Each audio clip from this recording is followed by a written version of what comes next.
Hello friends, welcome to my channel Pioneer Coaching Center of English Gaya. Friends, today I have brought for you some everyday sentences based on the past indefinite verb. Past indefinite verbs पे आधारित कुछ ऐसे वाक्य जिनके हिंदी में अर्थ present के निकलते हों, बट ये ट्रेंड बहुत ही पॉपुलर है और आप इनका अभ्यास करें, इनको प्रैक्टिस करें तो आपकी अंग्रेजी बहुत ही इंप्रेसिव होगी।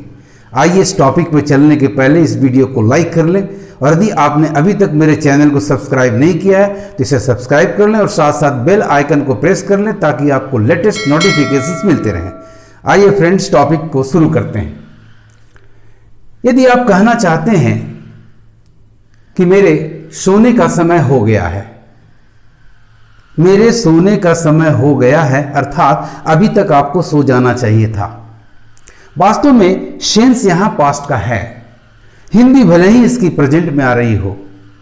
तो मेरे सोने का समय हो गया है, इस तरह के वाक्यों का प्रयोग आप अंग्रेजी में छूट कर करें और इसके लिए आपको it is time, it's time के बाद एक पास्ट इंडेफिनिट का क्लॉज लाएं।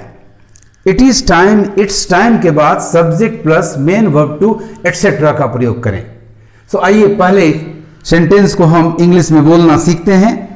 मेरे सोने का समय हो गया है, it's time I slept, it's time I slept. अभी भी समय है तुम धूम्रपान छोड़ दो, अभी भी समय है तुम धूम्रपान छोड़ दो। It's high time you give up smoking, it's high time you give up smoking.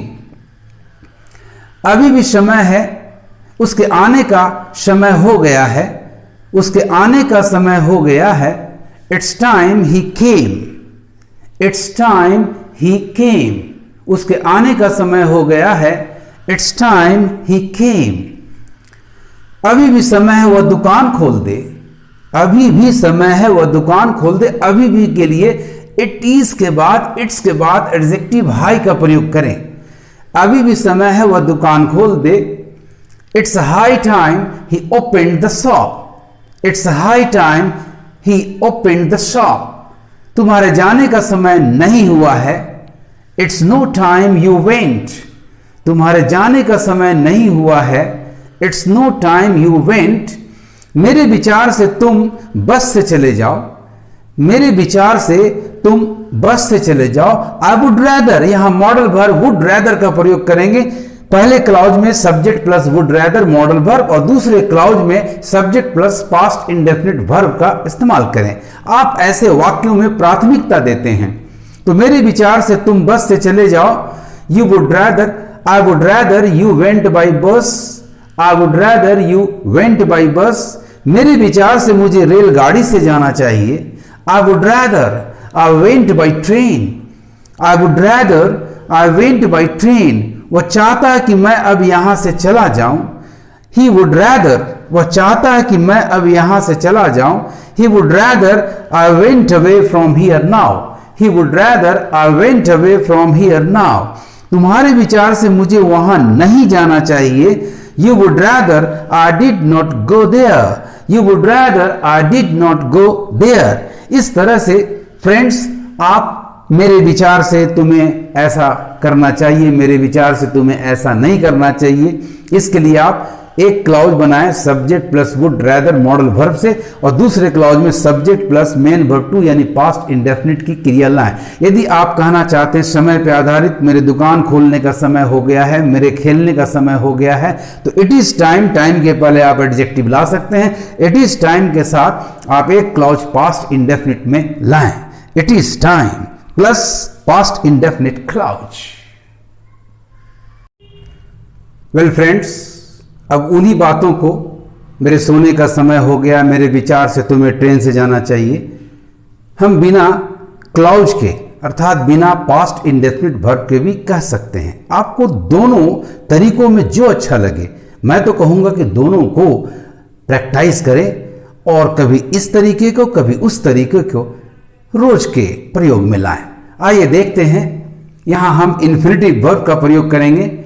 आपका सेंटेंस वही है, मेरे सोने का समय हो गया है। It's time for me to sleep. Yes, instead of it's time I slept, अब आप कह सकते हैं it's time for me to sleep, it's time for me to sleep, अभी भी समय है तुम धूम्रपान छोड़ दो। It's high time for you to give up smoking, instead of it's high time you give up smoking, अब आप कहें it's high time for you to give up smoking. अगला सेंटेंस है उसके आने का समय हो गया है।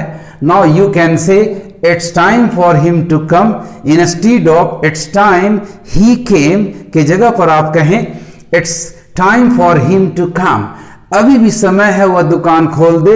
It's high time for him to open the shop, instead of it's high time he opened the shop, अब आप कहें it's high time for him to open the shop, तुम्हारे जाने का समय नहीं हुआ है। It's no time for you to go, आप it's no time you went के जगह पर कहें जो आपको अच्छा लगे, it's no time for you to go, मेरे विचार से तुम बस से चले जाओ। I prefer you to go by bus, instead of I would rather you went by bus, आप अब प्रयोग करें you, I prefer you to go by bus, मेरे विचार से मुझे रेलगाड़ी से जाना चाहिए। I prefer my self to go by train, चूंकि सब्जेक्ट और ऑब्जेक्ट दोनों सेम पर्सन है तो इस रिफ्लेक्सिव प्रोनाउन को हटाकर के सीधे जीरन का प्रयोग कर दें। So in place of I prefer my self to go by train आप कह सकते हैं I prefer going by train. याद रखिए जब सब्जेक्ट और ऑब्जेक्ट डिफरेंट हो तो इन्फिनेटिव लाना है, और जब सब्जेक्ट ऑब्जेक्ट सेम हो तो रिफ्लेक्सिव के साथ इन्फिनेटिव, एंड विदाउट रिफ्लेक्सिव आप जीरन का प्रयोग करें। So I prefer my self to go by train, now you can say I prefer going by train. Next sentence है वो चाहता है कि मैं अब यहां से चला जाऊं। He prefers me to go away from here now, instead of he would rather I went away from here now. Now last sentence आपका है तुम्हारे विचार से मुझे वहां नहीं जाना चाहिए। You prefer me not to go there, instead of you would rather I did not go there. दोनों तरीके बहुत ही पॉपुलर हैं। मेरे अनुसार बेहतर तरीका पास्ट इंडेफिनिट क्लाउज से होगा, बट इन्फिनिटिव गलत नहीं होगा। सो आप बड़ी आसानी से बेझिझक निसंकोच होकर के माय फ्रेंड्स इंग्लिश सेंटेंसेस जो मैं आपको दिन प्रतिदिन देता जा रहा हूं, आप मंबल करें, रोज बोलें, बेझिझक किसी से भी बोलें, और इस तरह से आप अपनी इंग्लिश स्पीच को फ्लुएंट कर लें। आपको मेरा ये वीडियो कैसा लगा कमेंट करेंगे और ज़्यादा से ज़्यादा शेयर करेंगे। Thank you for watching my video.